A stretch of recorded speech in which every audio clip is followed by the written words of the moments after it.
नमस्कार दर्शकों, planet 9 astro के इस एपिसोड में आपका बहुत स्वागत है। मैं हूं मेघना शर्मा। मेरे साथ आज फिर उपस्थित हैं जाने माने ज्योतिषाचार्य श्री विद्यानंद वाचस्पति जी। नमस्कार पंडित जी। नमस्कार मेघना जी, नमस्कार आपके दर्शकों को भी। दर्शकों, इस दिसंबर महीने का राशिफल कैसा रहेगा, अलग अलग राशियों के लिए ये हम जानकारी पंडित जी से ले रहे थे। आज बारी है कुंभ राशि के जातकों की कि उनका दिसंबर का महीना कैसा रहेगा। तो पंडित जी, आप हमारे दर्शकों को बताएं। दिसंबर महीने में कुंभ राशि वालों के लिए लग्न भाव में कुंभ राशि में राहु की स्थिति है जी। जब लग्न भाव में राहु की स्थिति होती है तो वह व्यक्ति बुद्धिमान और आकर्षक होता है। उसे कैरियर में भी सफलता मिलती है, लेकिन एक माइनस पॉइंट है, यह व्यक्ति जरा अभिमानी हो जाता है, अतिवादी हो जाता है जी। इससे बचे, अन्यथा हानि होने की संभावना रहती है। अच्छा। अब कुंभ राशि के द्वितीय भाव जी। मीन राशि, मीन राशि में शनि की स्थिति है। तो धन भाव में शनि की स्थिति होने के कारण, क्योंकि लग्न भाव का स्वामी है, लग्न है धन कमाने की जी, इसलिए धन का आय भी होगा। अच्छा, मतलब आय के स्रोत अच्छे रहेंगे या कुछ आगे नए स्रोत भी जुड़ सकते हैं जी। धन कमा सकते हैं जी। धन का संयोजन भी कर सकते हैं जी। लेकिन ये शनि पाप ग्रह भी हैं जी। और द्वितीय भाव में होने के कारण, द्वितीय भाव वाणी का और परिवार का भाव है, कुटुंब का भाव है। तो हो सकता है कि वाणी कर्कश हो और परिवार में विभेद पैदा हो। अच्छा। कुटुंब जनों को भी थोड़ा तकलीफ हो आपके वाणी से, इसलिए वाणी पर नियंत्रण रखिए। अच्छा। परिवार में विभेद पैदा ना हो और लोग भी प्रसन्न रहें जी। तो और अच्छा रहेगा। जी। अब आ जाइए तृतीय भाव। जी। तृतीय भाव मेष राशि का है। मेष राशि का स्वामी मंगल है जी। अब मंगल की स्थिति एकादश भाव के धनु राशि में है, मित्र राशि है जी। तृतीय भाव से छोटी छोटी यात्राओं से लाभ होता है। भाई बहनों के लिए भी देखा जाता है। भाई बहनों के लिए भी देखा जाता है। और पहले मैं ये बता दूं, छोटी छोटी यात्राओं से लाभ होता है। अच्छा। और मंगल लाभ भाव में स्थित है जी। इसलिए छोटी छोटी यात्राओं से निश्चय ही लाभ होगा। अच्छा। तृतीय भाव से छोटे भाई बहनों का देखा जाता है और छोटे भाई बहनों का प्रतिनिधित्व भी करते हैं मंगल। तो भाई बहनों से सामंजस्य रहेगा। जी। वाणी पर नियंत्रण रखें तो अच्छा रहेगा, अन्यथा परेशानी हो सकती है। मतलब मेन इसमें यह है परिवार में छोटे भाई बहन, कुंभ राशि के जातकों को वाणी पे बोलते समय थोड़ा ध्यान रखना चाहिए। तो छोटे भाई बहन भी तो परिवार में ही है। जी। जी। और मंगल थोड़ा उत्तेजित ग्रह है जी। एक तो द्वितीय भाव में शनि के कारण वाणी में कर्कश होगी जी। और तृतीय भाव भी मंगल का है। अच्छा। तो वाणी पर नियंत्रण अवश्य रखें। अच्छा, मतलब 2-3 जगह से ऐसा संयोग है कि वाणी खराब होने की संभावना है। तो इस पे कुंभ राशि के जातक विशेष ध्यान रखें। पड़ोसियों से भी संबंध अच्छे रहेंगे जी। जब पड़ोसियों से संबंध अच्छे होंगे, परिवार में सामंजस्य अच्छा रहेगा, तो फिर धन की वृद्धि होगी ही होगी जी। अब आ जाते हैं चतुर्थ भाव।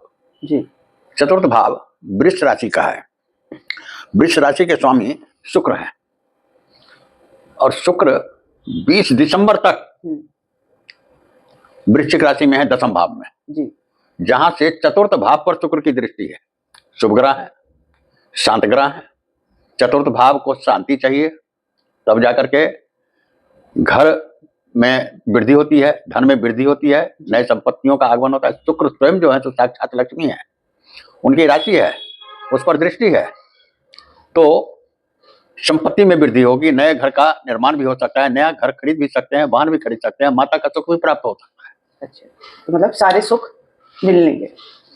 आ जाइए, इसके बाद आते हैं हम पंचम भाव पर। पंचम भाव मिथुन राशि का है। 5 दिसंबर से मिथुन राशि में गुरु का स्थिति होगा। अब मिथुन राशि में पंचम भाव में गुरु की स्थिति होगी तो पंचम भाव मित्र भाव है।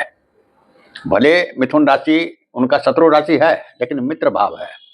और मिथुन राशि से 7 में आय भाव है जी। पंचम भाव से 7 में आय भाव है जो धनु राशि का है और गुरु की अपनी राशि है।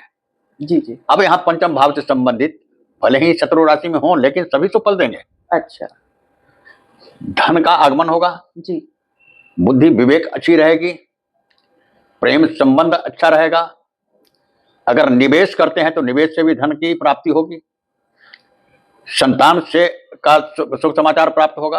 अच्छा। यदि स्वयं विद्यार्थी हो विद्यार्थियों के लिए जी, तो उसमें भी सफलता मिलेगी। जो भी परीक्षा देंगे या जो भी पढ़ रहे हैं उसमें सफलता मिलेगी। जी।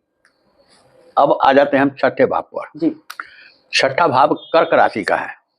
अब कर्क राशि 2 दिन चंद्रमा रहते हैं, ये निश्चित कहा नहीं जा सकता, फिर भी छठा भाव कर्क राशि का है। रोग ऋण और शत्रु स्थान का स्वामी है जी। तो इससे मान लीजिए कि अगर मित्र राशि में है, छठे भाव से केंद्र में पंचम में अगर हो चंद्रमा गोचर में, जी जी, तब तो ठीक है, शुभ फल देगा। नहीं अगर छठे 8 में 12 में अगर हो जाते हैं तो उस समय उसको थोड़ा सा कष्ट क्या होगा, रोग भी देगा। रोग किस चीज का देगा? तो कफ का रोग देगा, सर्दी खांसी का रोग देगा। जी जी जी। और ये राजस्वी ग्रह भी है चंद्रमा, जी। अगर छठे 8 में 12 में है तो उस समय धन की हानि भी करा सकते हैं। अच्छा, मतलब चंद्रमा का तो हर महीने में उनका ऊपर जैसे बदलते रहते हैं, हाँ, 2 महीने की, उसी हिसाब से उनका फल बदलता रहेगा जी। और जल्दी जल्दी बदलता रहेगा जी, जी। और जल्दी जल्दी बदलने में ऐसा भी है कि 2 दिन होता है तो पूर्व स्थिति ही रह जाए। हाँ, बदलाव भी ना हो, कभी मन खराब होता है, कभी प्रफुल्लित होता है, तो ये अब आ जाइए 7वें घर का जी।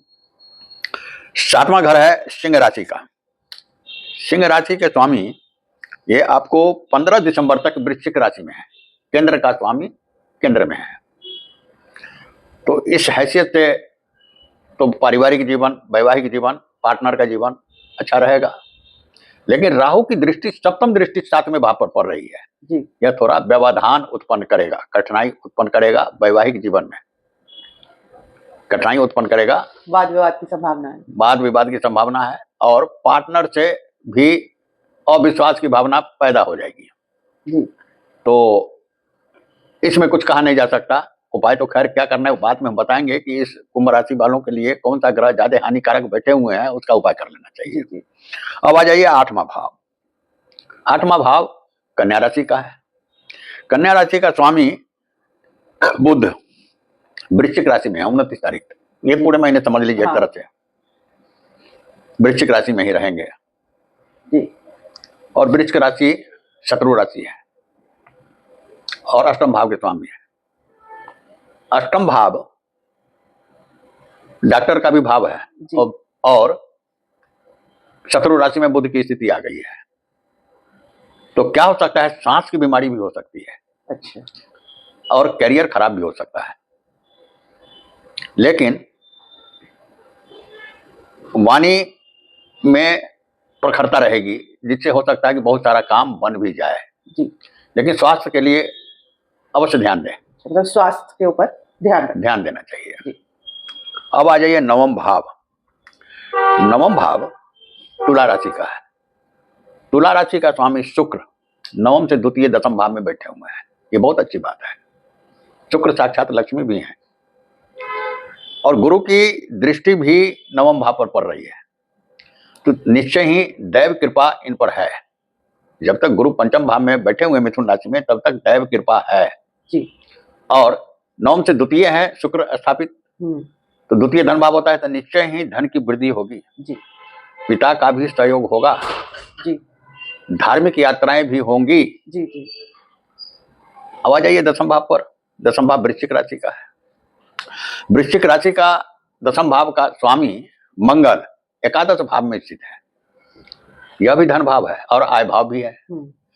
जिस राशि के स्वामी है उससे द्वितीय अगर बैठे हैं तो द्वितीय भाव धन भाव होता है तो धन का भाव हो गया एकादश भाव और आय का भाव भी है तो निश्चय ही करियर में वृद्धि होगी, सामाजिक प्रतिष्ठा बढ़ेगी, मित्रों का सहयोग होगा, धन की वृद्धि होगी, आय के स्रोत खुलेंगे, करियर में वृद्धि होने के कारण जो नौकरी पेशा में है उसमें तरक्की भी होगी और वेतन वृद्धि भी होगी। अब आ जाते हैं हम एकादश भाव पर। एकादश भाव धनु राशि का है। अब 15 दिसंबर के बाद सूर्य की स्थिति आ जाएगी एकादश भाव में 15 दिसंबर के बाद। अच्छा। और सप्तम भाव के स्वामी है, व्यवसाय के का भी भाव है सप्तम भाव पार्टनरशिप का भी लाभ भाव भी है, एकादश भाव जहां बैठे हुए हैं। जी जी और गुरु की भी सीधी दृष्टि है अपने राशि पर, जहां सूर्य की स्थिति है, तो निश्चय ही व्यवसाय में वृद्धि होगी अच्छा और लाभ भी होगा, मित्रों का सहयोग होगा। फिर आ जाते हैं हम 20 दिसंबर के बाद।